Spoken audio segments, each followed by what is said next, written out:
तो भाई आज हमारे साथ है अंशु गंगवार। बहुत बहुत स्वागत है आपका अंशु गंगवार। और इन्होंने CHSL में रैंक 11 लिया है। फर्स्ट अटेम्प्ट में ये रैंक 11 लेकर आए हैं। तो आज जानते हैं इनसे कि इन्होंने किस तरीके से पहली अटेम्प्ट में इतनी अच्छी रैंक हासिल करी और सिलेक्शन पाया। ये रामपुर उत्तर प्रदेश से हमारे साथ बैठे हुए हैं। तो भाई अंशु बहुत बहुत स्वागत है आपका। सबसे पहले आप अपने सारे बच्चों को बताइए कि आपकी क्वालिफिकेशन क्या रही, फैमिली बैकग्राउंड के बारे में बताएं और फिर बताएं कि हर सब्जेक्ट को आपने किस तरीके से तैयार किया। बहुत छोटा सा इंटरव्यू होगा, जो भी की पॉइंट्स होंगे इनकी तरफ से वो आपको बताए जाएंगे छोटे से इंटरव्यू में। सर मेरा नाम अंशु गंगवार है, मैं रामपुर उत्तर प्रदेश से बिलोंग करता हूं और मेरी स्कूलिंग हेरिटेज चिल्ड्रन एकेडमी वहीं से मतलब 10th 12th हुआ है, जो कि CBSE बोर्ड से है। और फिर मेरी ग्रेजुएशन दिल्ली यूनिवर्सिटी से की है मैंने, BSc ऑनर्स इन मैथमेटिक्स। और मेरी फैमिली में मतलब पापा फार्मर है और मम्मी आंगनबाड़ी है एक गाँव में। अच्छा, पापा किसान है और जो आंगनबाड़ी होता है उसमें मम्मी काम करती है। हाँ सर, मम्मी आंगनबाड़ी है। और भाई बहन है, मतलब उनका मतलब जॉब नहीं है, मतलब प्रॉपर गवर्नमेंट जॉब नहीं है, बाकी उनका अपना अलग चल रहा है। तो आप अपने परिवार के पहले बच्चे जिन्होंने सरकारी नौकरी ली है? हाँ सर। और वो भी इतनी अच्छी रैंक। चलो बहुत अच्छी बात है, ये तो आपकी मेहनत थी। Good good. तो भाई किस तरीके से आपने मैथ्स को कैसे तैयार किया? ठीक है, सब्जेक्ट वाइज अगर बात करें तो मैथ्स के लिए मैंने सबसे पहले क्लास नोट्स खरीदे, राकेश यादव क्लास नोट्स, जो कि 200 से 300 के बीच में इजीली अवेलेबल मिल रहते हैं कहीं भी। और उसके साथ कोई भी एक प्रैक्टिस बुक ले लेनी है आपको। और मैंने तो 7300 ली थी उसी से बस। हाँ सर, उसके लिए एक क्लास नोट्स को 3 से 4 बार पढ़ा सही करके, जिससे एक बेसिक अंडरस्टैंडिंग आ गई थी।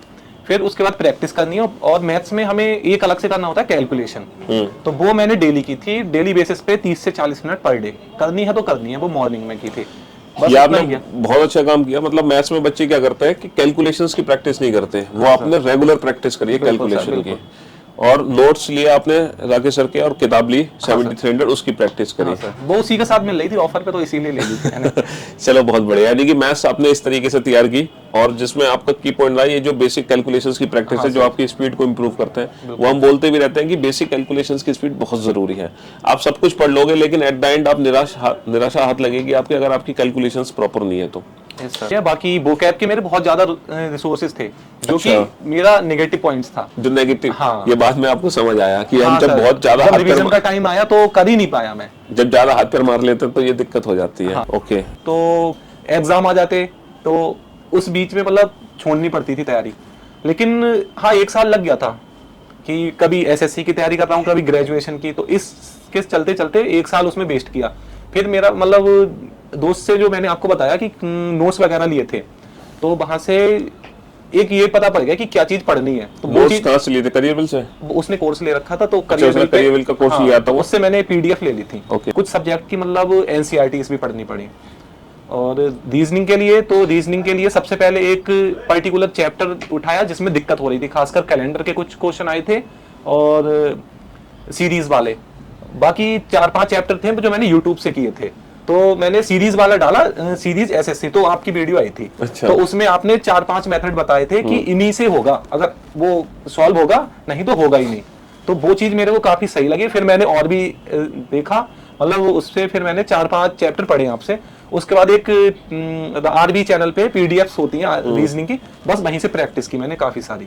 अच्छा। रीजनिंग में बस परफेक्ट। और सबसे अलग पॉइंट ये था, मतलब अलग नहीं कह सकता मैं, लेकिन मेरे को काफी बेनिफिट हुआ, जो रीजनिंग और मैथ्स का टाइम, जो CGL का मेंस के टाइम पे जो होता है, उस टाइम मैंने सेक्शनल टेस्ट लगाए थे, वो जिससे मतलब उस टाइम पे मेरा एग्जाम में अच्छा परफॉर्म कर सकूं। और CHSL मेंस में मेरे पास 1.5 मिनट बचा था और मेरे सारे क्वेश्चन हो रखे थे। और मैथ्स में तो 100% एक्यूरेसी थी, 90 आउट ऑफ 90। तो और जब मैंने चारों तरफ देखा बच्चों को, वो बच्चे करने में लगे हुए थे, तो वहीं से मेरा कॉन्फिडेंस अलग चला गया। तो उसका असर मेरे को इंग्लिश में भी दिखा, GK में भी दिखा।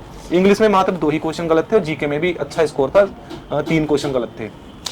मतलब कुल मिलाकर ओवरऑल कह सकते हैं कि प्रैक्टिस सबसे ज्यादा जरूरी है। बिल्कुल सर, बिल्कुल। कि जो आप पढ़ रहे हो उसकी प्रैक्टिस करना बहुत जरूरी है। अगर आप वो रेगुलर कर रहे हो, हाँ, तो सक्सेस जरूर मिलेगी। हाँ। तो भाई लास्ट एक कोई मैसेज बच्चों को देना हो आपको? लास्ट बस यही है, अपनी गलतियों को देखो, एनालाइज करो और इम्प्रूव करो। और बाकी हार्ड वर्क कभी भी बेकार नहीं जाता, इतना मैंने सीखा है। तो भाई ये रामपुर से है, उत्तर प्रदेश से, आपके घर के आसपास से है। तो आज ये यहाँ बैठे हैं, कल आप भी इनकी जगह बैठोगे और ये आप में से ही एक बच्चे हैं। तो बहुत बहुत शुक्रिया आपका, थैंक यू सो मच। और हम इनके फ्यूचर के लिए ऑल द बेस्ट बोलते हैं भाई, और भी लाइफ में कई एग्जाम होंगे बड़े बड़े, ये तो इनकी लाइफ का पहला एग्जाम था जो आपने इतनी अच्छी रैंक के साथ निकाला। हम उम्मीद करते हैं और भी आप एग्जाम को क्वालिफाई करोगे। I wish you all the best. Thank you sir.